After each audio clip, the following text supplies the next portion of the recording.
Pai do Senhor, igreja. Amém.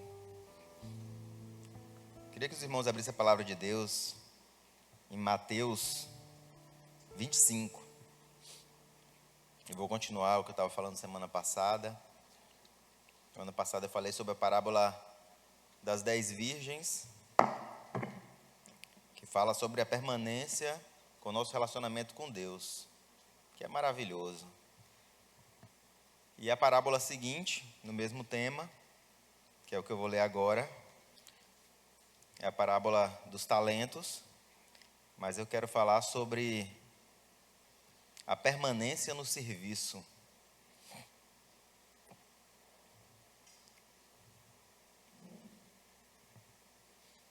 Mateus 25, eu vou ler do 22 até... Deixa eu ver aqui, até o 30. Amém? E chegando também o que tinha recebido 2 talentos, disse: Senhor, entregaste-me 2 talentos, e eu com eles consegui outros 2. Disse-lhe o seu senhor: Está bem, servo bom e fiel. Sobre o pouco foi fiel, e sobre o muito te colocarei. Entra no gozo do teu senhor. Mas chegando também o que recebera 1 talento, disse: Senhor, eu conhecia que és um homem duro, que ceifas onde não semeia e ajuntas onde não te espalhas. E atemorizado, escondi na terra o teu talento. Aqui tens o que é teu. Respondendo, porém, o Senhor disse-lhe: Mau e negligente servo, sabias que eu ceifo onde não semeei e ajunto onde não espalhei. Devias então ter dado o meu dinheiro aos banqueiros, e quando eu viesse, receberia ele com juros. Tirai-lhe, pois, o talento e dai aos que têm 10 talentos, porque qualquer um que tiver será dado e terá em abundância, mas o que não tiver, até o que tem, lhe será tirado. Lançai, pois, o servo inútil nas trevas exteriores, e ali haverá pranto e ranger de dentes. Acontece com o servo mais ou menos o que acontece com as 5 virgens que não guardaram óleo nas suas lamparinas. Mas enquanto o outro fala sobre um casamento, algo de relacionamento, aqui fala sobre serviço. E como é bom servir a Deus, né? Quando a gente serve a Deus é maravilhoso. A sensação que a gente tem quando está fazendo algo para Deus, eu acho assim que é inigualável em um serviço. Você fazer algo e se entregar sem esperar um ganho próprio, fazendo para Deus. E quando Deus chama esses homens de servos, dá a entender que eles têm um propósito. O servo, como o nome já diz, ele precisa ter serventia. Eu queria que abaixassem o retorno, até tira o retorno, por favor, para mim. Está muito alto o retorno. Eles têm que ter alguma serventia. E na vida do cristão, é natural que quando a gente trabalhe para Deus, isso traga prazer para a gente. É ou não é? A gente trabalha para Deus e fica feliz com isso.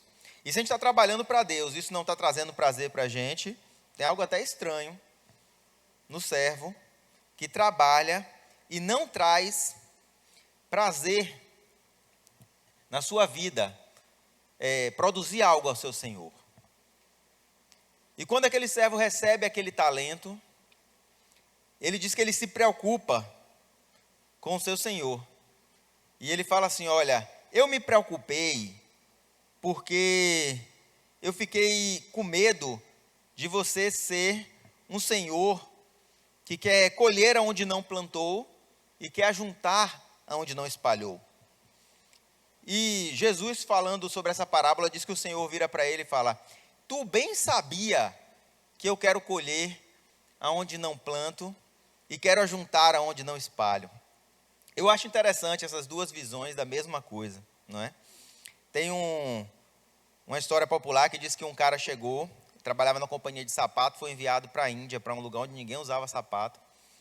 Passou lá um mês para dar um relatório. E eles enviaram 2 funcionários para lugares diferentes. E o primeiro funcionário falou assim: cancelem tudo porque aqui ninguém usa sapato. E o segundo funcionário mandou uma mensagem falando assim, ó, tripliquem a produção, porque aqui ninguém usa sapato. E a visão dos dois funcionários da mesma coisa era que não usa sapato ninguém, não tem jeito mesmo, não tem por que trabalhar. E o outro falou, olha, triplica a produção, viu? Porque aqui ninguém usa sapato, a gente vai vender muito sapato aqui para esse lugar. A visão mudou tudo. Mudou a história, mudou a forma de que se ia prosseguir a partir dali. Criou-se um ânimo novo ou um desprezo, um desânimo, de acordo com a visão de alguém sobre alguma coisa. O mesmo fato, mas visões diferentes sobre ele. Então o servo fala, olha Deus, eu tive uma visão aqui sua de que você é rígido, você é duro, então eu enterrei o meu talento, porque ao usar o meu talento eu poderia perdê-lo, e eu não queria perder aquilo que era teu. E Jesus fala para ele, né, olha, tu sabia, e é uma pergunta se você olhar no texto, você sabia que eu colho onde não plantei e quero ajuntar onde não espalhei? E talvez dê um nó na cabeça do servo que fala, mas foi exatamente por isso que eu fiz aquilo ali que eu fiz. E ele disse, por isso, como é que tu achou que eu ia aceitar de volta a mesma coisa que te entreguei? A visão de Deus é diferente da do servo. Ele achou, olha, eu vou permanecer com esse valor aqui para não perder nada, porque se eu perder pode irritar meu Senhor. E o Senhor disse, olha, por que você guardou e não rendeu nada? Isso me irritou. Talvez fosse melhor você tentando trabalhar, ter sofrido algum dano, do que você ter enterrado esse tesouro. O servo, do qual gera a palavra serviço, serventia. Quando você pergunta, isso aqui serve? E alguém responde, serve. Quer dizer que tem alguma serventia que vai prestar, que vai funcionar. Ele deveria ter como principal meta a satisfação do seu Senhor. Mas Jesus vai além. Se você seguir um pouco o texto, você vai ver o que está escrito em Mateus 25, no 37 ao 40. Ele diz assim, ó, então os justos lhe responderam, Senhor, quando te vimos com fome e te dermos de comer? Ou quando te vimos com sede e te dermos de beber? Porque ele tinha dito que quando o rei voltasse, falasse, olha, vocês foram bons, me vestiram quando eu estive nu, vocês me deram comida quando eu estive fome. E eles perguntam, quando que fizemos isso, Senhor? Quando que servimos a Ti dessa forma? E Jesus responde, olha, e quando te vimos estrangeiro, te hospedamos, ou te vimos nu e te vestimos. E no 39 ele diz, no 40 ele diz, respondeu o rei, em verdade vos digo que quando fizeste isso a um dos meus pequeninos irmãos, a mim o fizestes. Então primeiro ele fala sobre servos que estavam servindo a um senhor, e ele fala sobre a ausência desse senhor. Ele diz que o senhor ficou por muito tempo ausente tempo suficiente para que aquele que recebeu 10 talentos, ou 5 talentos, gerasse mais 5 e ficasse com 10. Tempo suficiente para que aquele que recebeu 2 talentos trabalhasse em cima dos 2 que recebeu e gerasse mais 2, ficasse com 4. Tempo suficiente para que aquele que recebesse 1 talento enterrasse o seu talento, esquecesse do seu trabalho, fosse cuidar da sua vida. E depois de muito tempo ele voltou. E aquele servo que enterrou vira para ele e fala assim, eu não fiz porque eu sei que tu és zeloso, eu estava esperando você voltar. O que poderia ter feito eu por ti enquanto estava fora? E Jesus, continuando a parábola, ele fala, olha, mas enquanto eu estiver fora, vocês me deram comida, vocês me vestiram, vocês cuidaram de mim, vocês me alojaram. E aqueles servos bons perguntaram para ele, quando que fizemos isso? Tu nem estava aqui? Veja que é a continuação do mesmo história, do mesmo texto. E ele fala, vocês fizeram isso a mim quando fizeram a um dos meus pequeninos irmãos.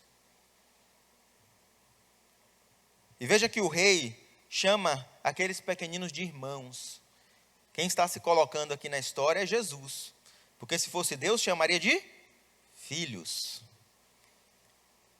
Ele não fala, olha, você fez aos meus filhos. Ele fala, você fez aos meus irmãos. O rei da história aqui é Jesus. O mestre da história aqui é Jesus.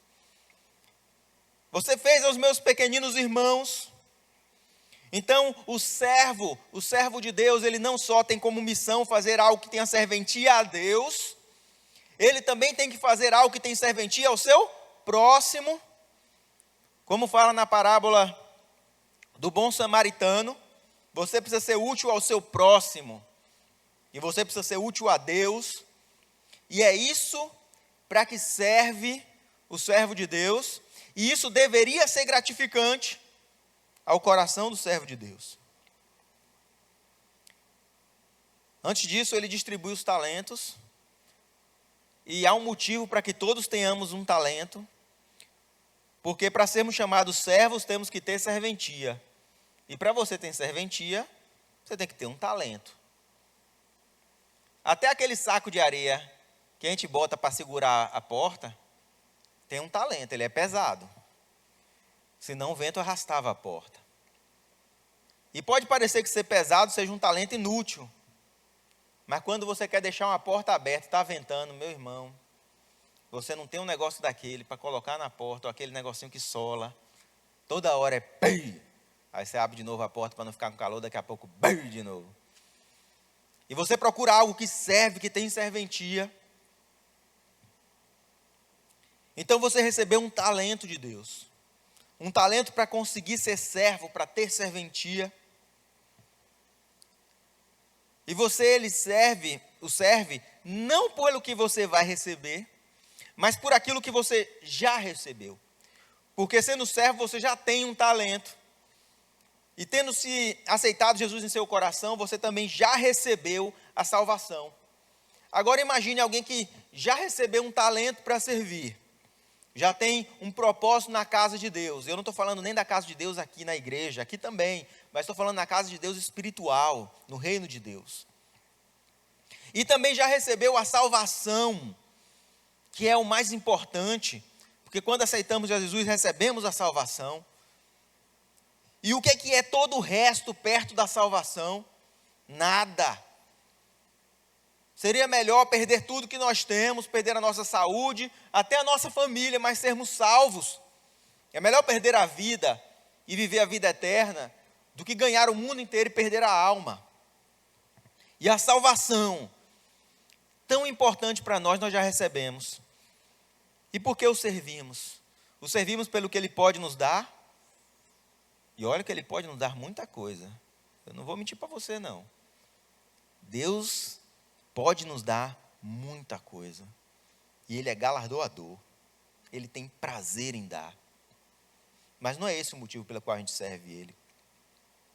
A gente serve pelo que Ele já nos deu. Ele já me deu a salvação. Ele já me deu talentos. E se não houve gratidão em meu coração por essas coisas que eu recebi, ou eu não entendi o que recebi, ou eu não sou uma boa terra, porque não gerou frutos a semente que foi plantada em mim.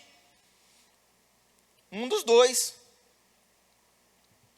Ou não estou entendendo o que eu recebi, não aceitei, não foi enterrado em mim.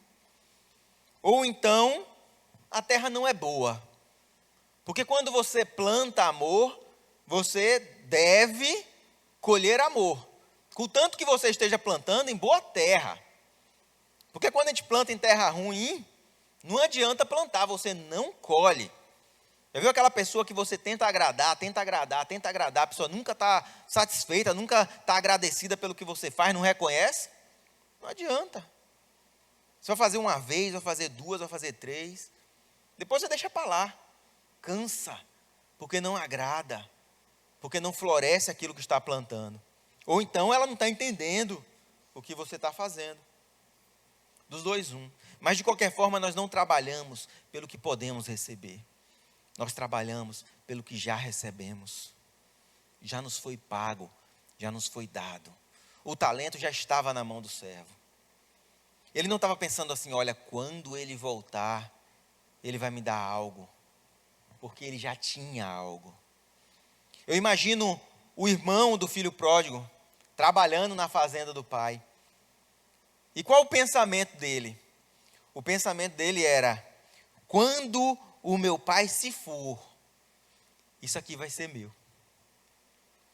que pensamento triste. Que pensamento mórbido.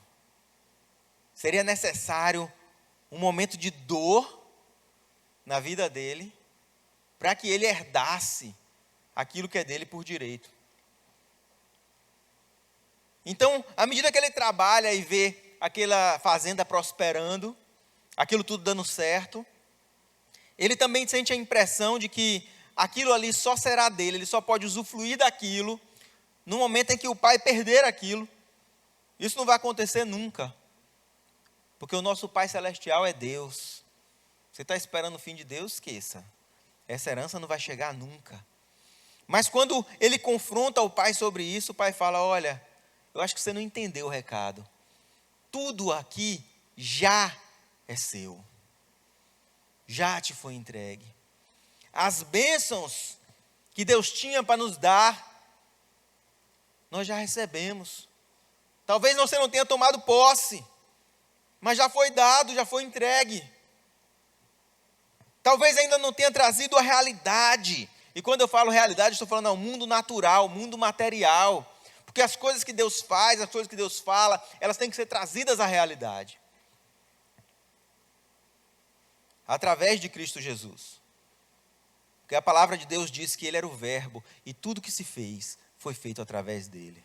Através do Verbo. Haja luz, haja vida, haja dia, haja noite. E tudo vem através de Cristo Jesus. Mas você já recebeu a palavra da vitória. E você é servo pelo que você já recebeu. Apesar dele ser galardoador daqueles que o buscam. Veja, não fala de serviço, fala de buscar, de procurar a Deus. Mas alguém fala: poxa, eu vou servir a Deus porque isso vai me render muitas riquezas. E se você está esperando riquezas no céu, amém. Mas se você está esperando riquezas na terra, esqueça. Porque não necessariamente você que trabalha para Deus vai receber riquezas na terra. Mas se você trabalha para Deus e espera riquezas na terra, você ainda não entendeu o melhor do que Ele pode te dar. Porque o melhor do que Ele pode te dar não está aqui na terra, está nos céus. Então todo o trabalho na terra e tudo que você possa receber na terra não se compara ao que você pode receber no céu. Pelo simples motivo de que o que você recebe na terra vai durar um tempo na sua mão e vai apodrecer ou vai se estragar, ou você vai morrer e aquilo vai ficar para outros. Mas tudo aquilo que você recebe no céu não pode ser tirado de você e você o terá por toda a eternidade. E faz parte do cristão, do servo cristão, crer nisso. Porque se você não crer nisso, não vale a pena trabalhar para Deus. Porque eu estou trabalhando num servo, ou para um mestre, em que seu reino está no porvir, se eu não creio no porvir? Qual o sentido disso? Se eu não creio que ele vai voltar, eu não creio que ele vai voltar, então para que eu vou trabalhar para ele? Veja se não foi esse o entendimento do servo que enterrou aquele tesouro, e falou: olha, está demorando de voltar. Lá na primeira parábola que ele conta no capítulo anterior, também sobre o mesmo assunto, ele diz que o servo até ia bem, mas aí percebeu que o mestre demorou muito para voltar, e começou a usufruir das coisas para ele mesmo, porque não acreditava no porvir. E não se manteve fiel no seu serviço. E nós temos um talento e o levamos para que se possa separar o joio do trigo. Você não acha parecido o que acontece ali? 3 servos e um é separado e lançado fora. 10 virgens, 5 são separadas e lançadas fora. Um servo bom e um mau na primeira parábola, um é separado e jogado fora. Mas é interessante como o mestre trata o joio e o trigo. Eu não vou entrar nisso, isso é uma pregação à parte. Mas quando os servos chegam para ele e falam: Senhor, o teu inimigo, ele chegou no meio da tua plantação e ele semeou joio no meio do teu trigo. O Senhor quer que a gente vá lá e arranque o joio do meio do trigo?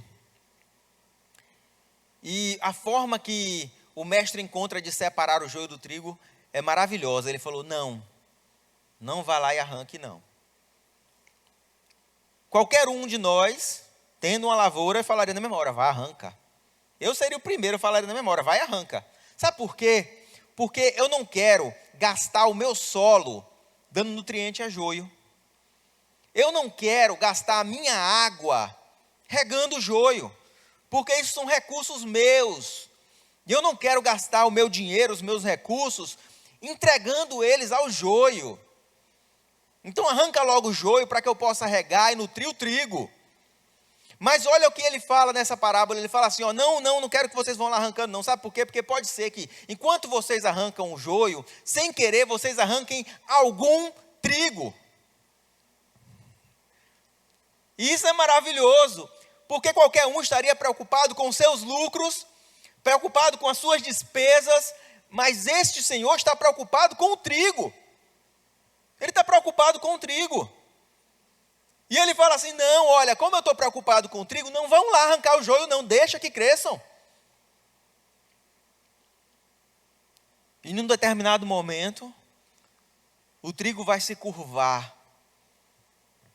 E eu vou conseguir separar claramente, mas claramente, o joio do trigo. E o trigo só consegue se curvar porque ele gerou frutos com peso, e o joio gerou frutos sem peso, porque o joio abriu mão daquilo que era pesado, para que possa ser livre, enquanto o trigo carregou consigo os talentos que recebeu, e até produziu mais talentos do que recebeu, e o peso fez se curvar, e agora é fácil de separar o que é joio e o que é trigo, e a forma que ele encontra de separar o joio do trigo é esperando. E a paciência de Jesus me dá medo. Ele é muito paciente. Ele espera. Eu já falei sobre isso. Moisés não está de acordo com a vontade dele, espera mais 40 anos, não tem problema. O povo não está na vontade dele de entrar na terra, ele fala, espera mais 40, não tem problema. E para Deus esperar 40 anos é tranquilo, mas para a gente, meu irmão, tu já pensou? Deus está falando, não faz isso não, faz desse jeito, você é cabeça dura. Já pensou se ele vira para você e fala, tá bom, então eu vou fechar aqui a porta, daqui a 40 anos eu abro de novo. Misericórdia, 40 anos, não sei nem o que é isso, meu Deus. Ele é paciente. Mas tudo isso por quê? Porque ele estava preocupado com cada grão de trigo. A sua preocupação o fez não deixar com que os servos fossem lá e destruíssem o joio. Tu já pensou? O joio sentado na cadeira da igreja, fingindo que é trigo, e Deus manda o anjo e fala assim, ó, vai, separa o joio do trigo. Meu irmão, ia ser gente fulminada na hora, pastor Daniel. Os anjos iam descer igual um relâmpago, vai. Mas ele não tem a percepção do futuro, ele não sabe quem vai vir se converter ou quem vai vir se salvar. Só Deus tem esse conhecimento. Ele diz, não separa o joio do trigo. Deixa que os dois sejam nutridos. Os dois vão receber palavras, vão receber talentos. Em algum momento, o trigo vai se curvar ao seu Senhor. E o joio vai permanecer de pé. Por que você acha que você tem um talento? Por que você acha que ele lhe deu um talento?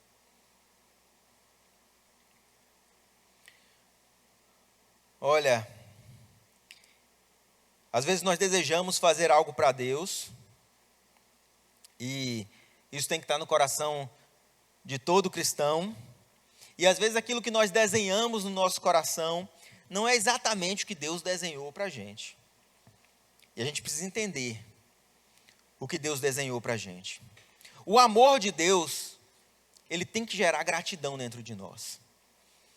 Quando Paulo vai falar sobre isso, ele diz que nós o amamos porque ele nos amou primeiro.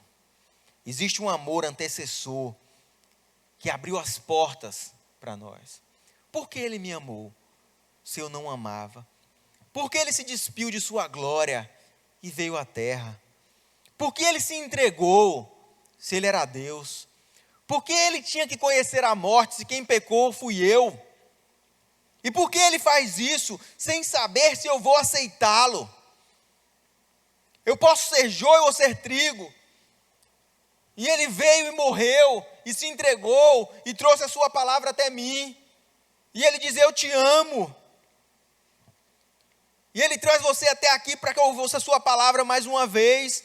E que ele possa mais uma vez te dizer, para que não haja dúvidas, ele te ama. Mas isso tem que gerar algo dentro de nós. Então é dentro de nós que ele coloca o amor. E espera que esse amor floresça e gere frutos. E existe uma diferença quando ele pega o homem da terra e coloca algo dentro do homem. E quando aquele servo pega aquele talento e enterra na terra. Porque quando Deus dá algo a alguém, sendo nós terra, ele também enterra algo na terra. É ou não é? Nós somos feitos de quê? Do pó, da terra. Mas ele sopra em nós o sopro da vida. E a partir daí, aquilo que não tinha vida, passa a ter vida em abundância. Porque a vida que nós temos foi Deus que nos deu. Se a ciência hoje reunir os pedaços saudáveis de um corpo, juntar todos eles, tem vida? Não. Dá um choquezinho ali naquela máquina. Vamos ver se o desfibrilador vai ressuscitar aquele corpo. Tá, choque, nada. Não adianta. Tem até o livro do Frankenstein, né, que espera cair um raio para ver se consegue dar a centelha da vida àquele corpo. Nada. A vida foi plantada em nós por Deus. Ninguém mais pode dar. E os talentos da mesma forma foram plantados. E quando ele planta algo, ele espera frutos daquilo. A 30, a 60, a 100. A diferença entre enterrar e plantar. Quando você enterra, você não espera que nasça. Mas quando você planta, você espera que aquilo que você plantou morra. É ou não é? O que a palavra de Deus diz sobre a semente? A semente precisa morrer para que dê fruto, para que germine. Então, quando você enterra alguma coisa, você está preservando aquilo que você tem enterrado e fala: eu vou preservar o que eu tenho. Mas quando você está plantando algo, você está falando: eu quero que isso que eu tenho morra. Eu quero considerar perda, para que depois, talvez no futuro, eu tenha um ganho. Então, quando aquele homem enterra aquele tesouro, ele fala: eu não quero de forma alguma perder este tesouro, porque este tesouro é valioso. Mas quando Deus planta algo em nós, ele fala: olha, eu estou arriscando perder esse talento, porque eu não estou olhando para o talento como valioso. O que eu estou olhando como valioso são os frutos que esse talento vai gerar nessa terra. São os frutos que ele vai gerar através da tua vida. Então ele faz um investimento, porque o plantio é um investimento. Alguém vai lá e fala assim: eu quero colher milho. Ah, você quer colher milho? Quero. Então o que eu vou fazer agora? Eu vou até o mercado comprar milho e eu vou jogar este milho que eu quero colher na terra. Eu vou sair por aí com um saco de milho, e olha que o meu objetivo final é ter milho. Eu vou meter a mão no meu saco de milho, sendo que o que eu quero é milho, e eu vou olhar para a terra e vou lançar o milho assim, ó, na terra. E o que eu espero ganhar com isso? Milho. Faz sentido? Tem lógica o que eu estou falando? Alguém que espera milho, lança fora o milho, acreditando que a terra o devolverá em maior abundância. De outra forma, ele não jogaria aquele milho fora. Por que eu jogaria aquele milho no lugar onde eu sei que não vai dar outro milho? Então, no início do dia, eu tinha um saco de milho, e no final do dia eu não tenho nada, o saco está vazio. Porém, eu creio que a terra aonde eu lancei o milho vai me gerar mais e mais, a 30, a 60 e a 100. Então, quando Deus passa por nós e lança os seus talentos, eu quero te dizer que Ele não quer enterrar os talentos. Ele não quer atolar os seus talentos em um lugar para quando voltar eles encontrarem intactos os seus talentos. Ele está disposto a arriscar os talentos para que quando Ele volte e se encontre conosco, que somos terra, nós possamos falar para Ele: olha, Senhor, aquele talento que Tu plantou em mim, não que enterrou, mas plantou, gerou, deu frutos. E é por isso que alguém que é cheio de talento lança os seus talentos. É por isso que a palavra de Deus manda nos lançar aquilo que temos e diz que encontraremos depois.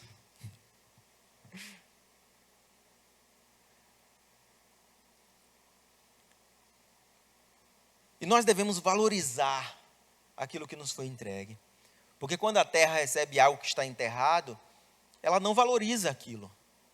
Ela não nutre, ela não entrega água, ela não cria uma situação adequada de crescimento, porque não foi plantado, foi enterrado.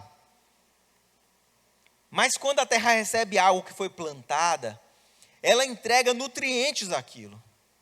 Ela nutre o talento, a semente que lhe foi plantada. E deve haver valor naquilo. Eu disse para vocês que o servo, ele tem que ter serventia. Olha o que fala em Mateus 5,13, é um texto que parece bastante, até é um repeteco do que Jesus estava falando. Ele diz assim, vós sois o sal da terra, mas se o sal se tornar sem sabor, como poderia se restaurar-lhe o sabor?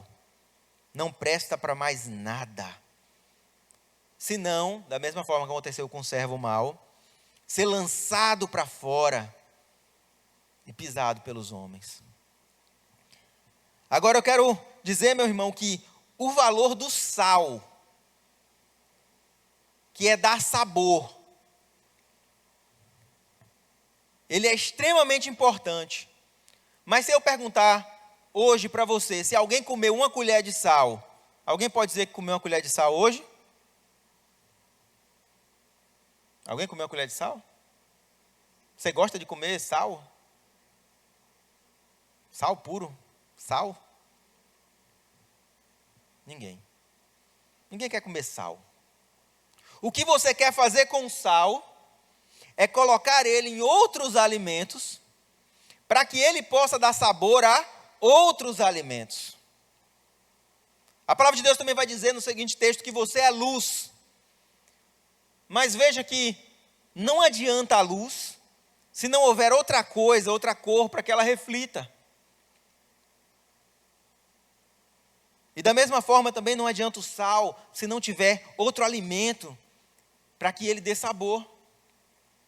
E o que eu quero dizer para isso é que você deve valorizar o seu dom e ao mesmo tempo entender que o seu dom não foi feito para o teu bem, mas para o bem de outro. Da mesma forma que o sabor do sal não foi para lhe dar valor, mas para dar valor a outro alimento. E quando você come uma pizza, você fala, que pizza gostosa que eu estou comendo. Quando você come uma lasanha, que lasanha gostosa. Uma muqueca, que muqueca gostosa. Se você tira o sal desses alimentos, acabou o sabor. Não tem mais sabor. Mas ninguém dá valor ao coitado do sal. Ninguém come a muqueca e fala, que sal gostoso, que está dando sabor para essa muqueca. Ninguém come a pizza e fala, mas que sal no ponto, que deixou a pizza desse jeito. Sempre o bem maior está para os outros alimentos e não para o sal.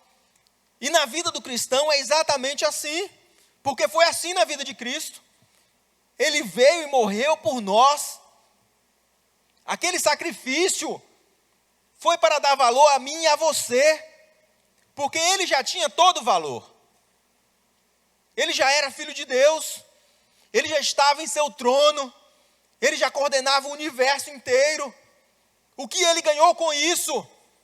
Você acha que o nosso reconhecimento faz diferença para a glória de Deus? Ele deseja porque nos ama, não porque precisa.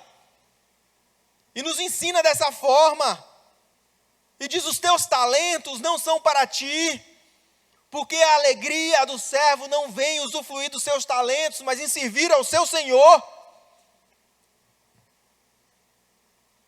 Não vem usufruir dos seus talentos, mas em ter serventia ao próximo.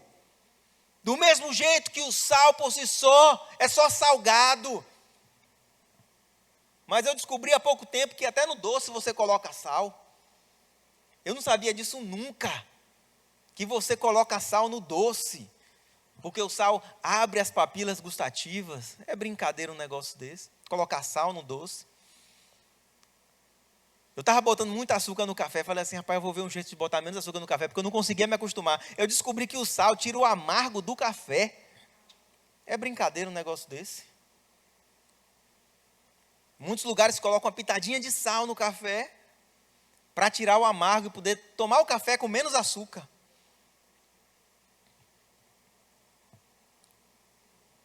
Mas não se dá valor ao sal. Só quem dá valor ao sal é o cozinheiro. Esse dá valor ao sal. O cara vai cozinhar, abre o negócio, não tem sal, Estela sabe, não tem como fazer nada. Para tudo, eu preciso de sal. Quem tem que te dar valor é o mestre. E isso deve ser gratificante.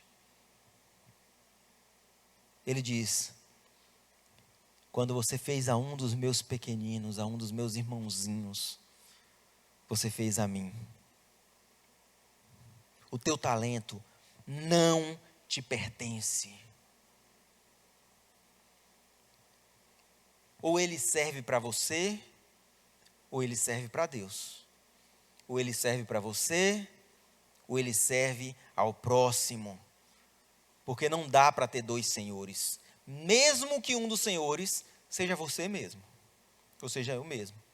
Se eu pego o talento que Deus me deu e uso em benefício próprio, eu não sou servo. Porque eu não estou servindo para o propósito dele. E servo é aquele que serve ao propósito do seu Senhor, não apenas o que serve.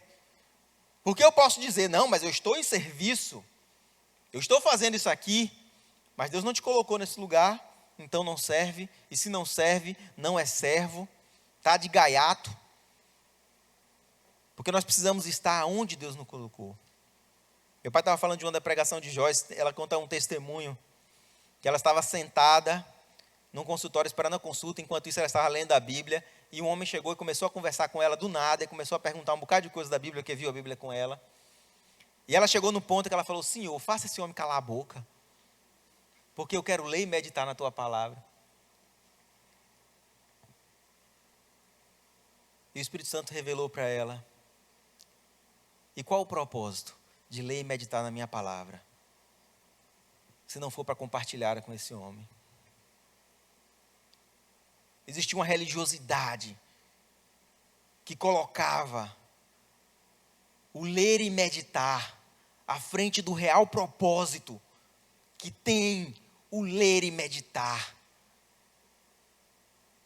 Alguém chega para mim e fala: eu leio a Bíblia todos os anos, eu leio ela inteira porque eu sigo aquele cronograma. Meus irmãos, eu sou péssimo nesse negócio de cronograma de ler a Bíblia, porque às vezes eu leio um texto que me chama a atenção, eu fico 4, 5 semanas naquele texto. E aí o cronograma está todo atrasado.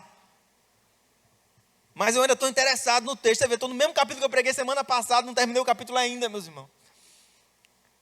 Quando me bota um cronograma desse, eu faço: meu Deus, eu não vou poder cumprir, porque eu começo a ler e aí eu acho uma coisa que eu não tinha prestado atenção antes. Mas o Espírito descansou meu coração, porque eu estou mais preocupado com o propósito. Talvez um propósito de um versículo, o que ele tem a me dizer, do que a quantidade de muitas páginas que eu li hoje, e o que eu abstraí disso, o que eu aprendi com isso. Eu não estou dizendo que não é bom você ler a Bíblia toda, isso é maravilhoso, eu já li a Bíblia toda. Mas isso não deve ser feito com religiosidade, tem que haver um propósito. Deus não faz nada sem propósito.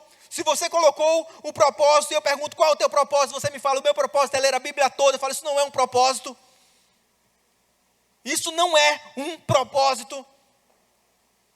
Se o teu propósito é conhecer mais de Deus, ótimo. Se o teu propósito é ler a Bíblia toda para fazer 20 pregações para trazer para a igreja, ótimo. Mas ler por ler não é propósito. Saber por saber não é propósito. Aprender por aprender não é propósito. O propósito, meus irmãos, desculpem o absurdo, mas ele tem que ter um propósito. Qual é o propósito de você estar aqui? Meu propósito é vir, é bater um ponto. Isso não é propósito. O funcionário que vai para a empresa bater ponto, logo, logo mais será demitido. Porque o propósito do funcionário na empresa não é bater um ponto. É fazer um serviço e gerar um fruto, algo. O teu talento não é teu, então vem a desculpa, eu tenho uma estratégia aqui ótima. Não é meu, eu não quero trabalhar nisso, eu tenho uma estratégia muito boa. Já que não é meu, já que eu não quero trabalhar nisso, eu vou dizer que eu não tenho. Como eu sou esperto, vou enganar todo mundo. Vou dizer que eu não tenho talento. E aí aquele homem vai e enterra o talento. Ele está na igreja sentado no banco. E alguém pergunta, qual é o teu talento? Ele fala, eu não tenho. Porque ele enterrou. Mas o lucro daquilo não era para ele. Aquilo não ia beneficiar ele. Era para Deus, era para o próximo. Então ele fala que não tem. Ele mente para si mesmo. E fala, eu não tenho talento. Eu não tenho propósito. Então para que Deus te criou? Você acha que foi um engano de Deus? Deus não se engana. E também não pode ser enganado. Queira você ou não, você tem talentos e propósitos. Deus te fez com um propósito. Eu vou fingir que eu não tenho esse talento, para não me dar trabalho. Porque esse talento pode até me gerar frutos, mas esses frutos são pesados, trabalhosos. Enquanto o trigo está puxando nutriente para encher os frutos dele, cheio de nutriente, o joio está lá, com vários frutos para mostrar, todos ocos, sem nada dentro.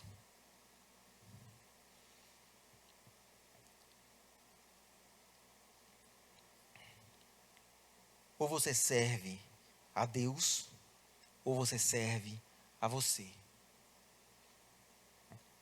Antes a pessoa falava muito que, o Senhor é o dinheiro, o Senhor é o dinheiro. Hoje o Senhor são as próprias pessoas.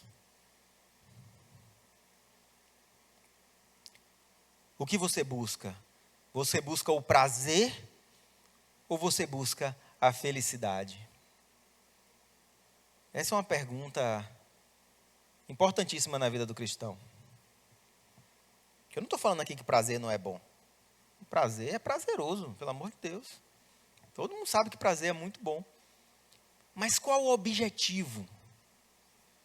É encontrar o prazer ou encontrar a felicidade? Porque quando nós usamos nossos talentos, não usamos para a nossa felicidade. Nós usamos para o nosso prazer. Você pode usar aquilo que Deus te deu para o teu prazer. Eu vou usar a saúde que Ele me deu para o meu prazer, o corpo que Ele me deu para o meu prazer, o dinheiro que Ele me deu para o meu prazer. Eu vou usar tudo aquilo que Ele me deu para o meu prazer. E eu vou passar esse tempo aqui cheio de prazer. Mas veja que quem faz isso dificilmente encontra a felicidade. Ele encontra prazer. Porque a felicidade está em se cumprir o propósito a qual foi destinado. Aquele filme Matrix, é um filme antigo, mas eu acho que todo mundo já assistiu porque fez muito sucesso. Ele diz que quando as máquinas dominaram os homens, a primeira coisa que eles fizeram foi uma realidade onde tudo era perfeito. Mas não deu certo. Porque tudo era perfeito e os homens se matavam. Porque eles não tinham propósito. Eles tinham prazer em tudo. Tudo era perfeito. Mas eles não tinham propósito. No entendimento do escritor, se não houver dor, se não houver trabalho, não há propósito. Porque ele não entende de Deus e das coisas de Deus. Porque a dor e o trabalho vieram, não o trabalho de construir algo, meu irmão, mas eu estou falando do trabalho penoso, o trabalho cansativo. Isso veio como punição ao pecado. Mas o nosso propósito não tem a ver com a dor e com o trabalho penoso em comer com o suor do rosto.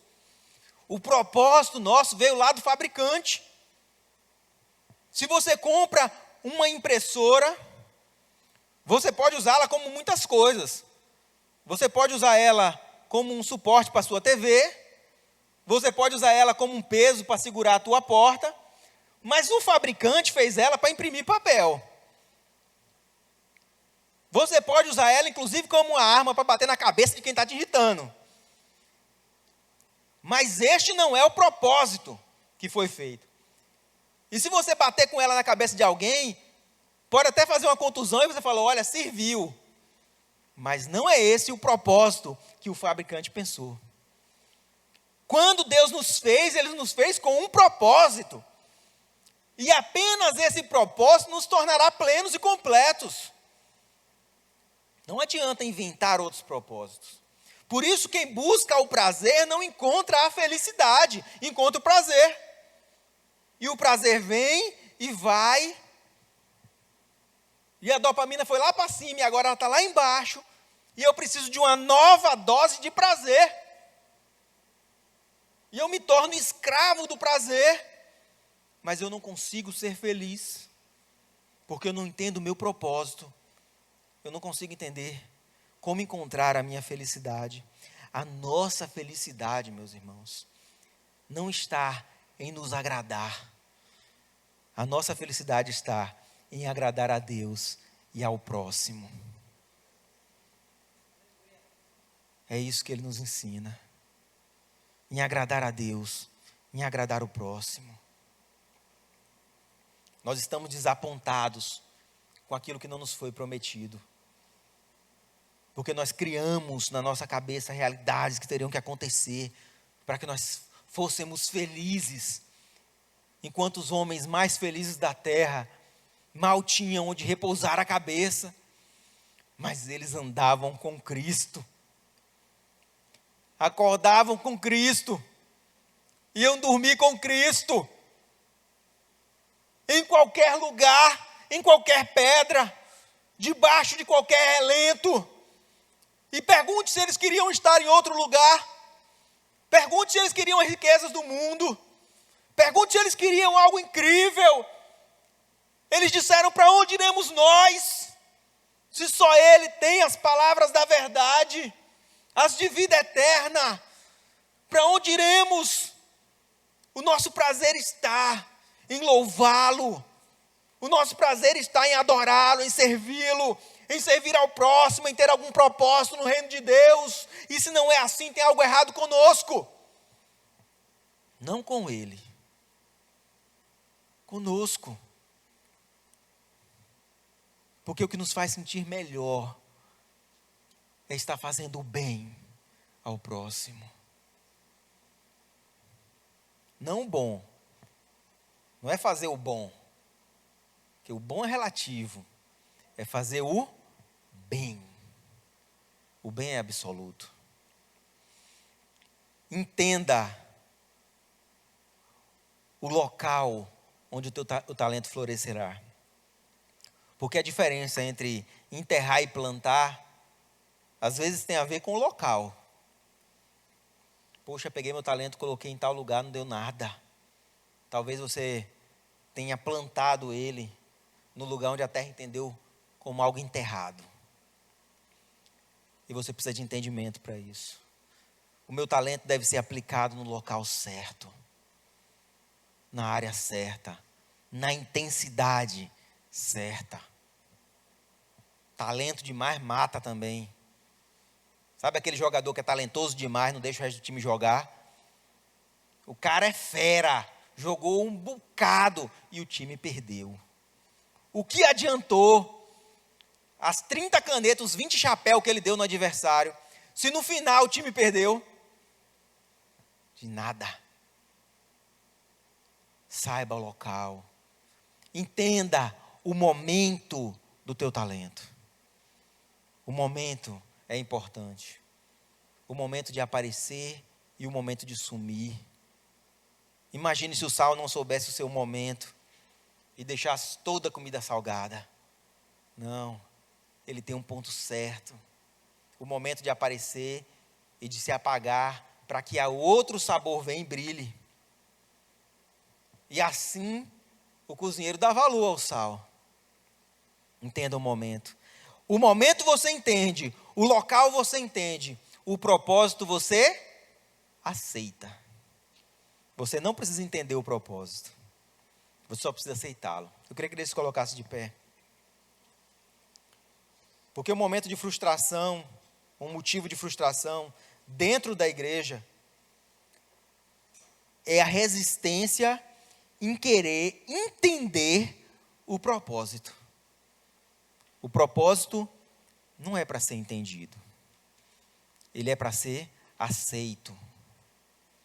Imagina se quando o Senhor falasse: não, eu não quero que vocês arranquem o joio, separem o joio do trigo. Tem servo que não ia ouvir mais nada. Mas Senhor, eu não vou aceitar que o joio cresça aqui no meio do trigo. Ele não entende o propósito. O propósito é: eu não quero que você se engane e acabe arrancando um trigo, sem saber que era trigo, e eu perca esse trigo. Então ele, na ânsia de não entender o propósito, ele se mergulha em religiosidade, e ele começa a trazer dogmas para a igreja, e ritos para a igreja, que acabam abafando as pessoas, porque ele quer tirar o joio a qualquer força, a qualquer jeito, e acaba matando o trigo junto. Não, não pode isso, não pode aquilo outro. A irmã fez uma tatuagem inferno. Ah, não sei lá, inferno, vai para o inferno. Porque ele quer arrancar o joio, o sentimento até é bom. Mas aí ele pode arrancar um trigo, que ainda estava mais fraquinho. E não é essa a vontade de Deus, porque não há um entendimento ainda do propósito. O propósito, ele só vai ser entendido no porvir. Agora nos cabe entender o nosso local e o nosso momento. Mas sabe qual é o nosso momento, meus irmãos? É agora. Porque se existe desejo no teu coração de servir a Deus, se existe desejo no teu coração de fazer diferença, todo momento é oportuno. Com a intensidade certa, no local certo, eu sei que Deus vai te usar. Eu sei que Ele vai revelar o teu talento. Mas se tu enterrou o teu talento, ainda dá tempo, volta lá, desenterra. Porque ele não foi feito para ser enterrado. Ele foi feito para ser plantado. Eu quero só fazer uma oração para a gente terminar. Quero que você ore comigo, feche seus olhos. Senhor amado Deus, ó Deus, nós estamos aqui, Pai, para entender mais de Ti, Pai. Nós estamos aqui, Deus, para entender como Tu quer que nós trabalhemos. Mas, Senhor, mesmo aquilo que não conseguimos entender, porque está além do entendimento humano, Pai, nós queremos aceitar, Senhor. Eu quero aceitar aquela fraqueza na minha vida, que eu não consigo entender. Eu quero aceitar aquela falha que eu tive, que não alcancei meu objetivo, e eu não consegui entender, e aquilo me impediu às vezes de me perdoar, impediu às vezes de seguir adiante. Neste momento, mais importante do que o entendimento é a aceitação. Eu quero aceitar que aquilo que Tu pensou na minha vida é o melhor, mesmo que às vezes seja diferente do que eu pensei. Eu quero aceitar que aquele que Tu colocou na minha vida, na minha família, pode não ser aquele que eu escolheria se eu conhecesse melhor, mas é aquele que Tu escolheu. E eu quero aceitar que o Teu entendimento é maior do que o meu. Ó Deus, faz-nos servos servos fiéis, servos dispostos, e que a nossa alegria, o nosso prazer, a nossa felicidade esteja em trabalhar na tua casa, em nome de Jesus, amém.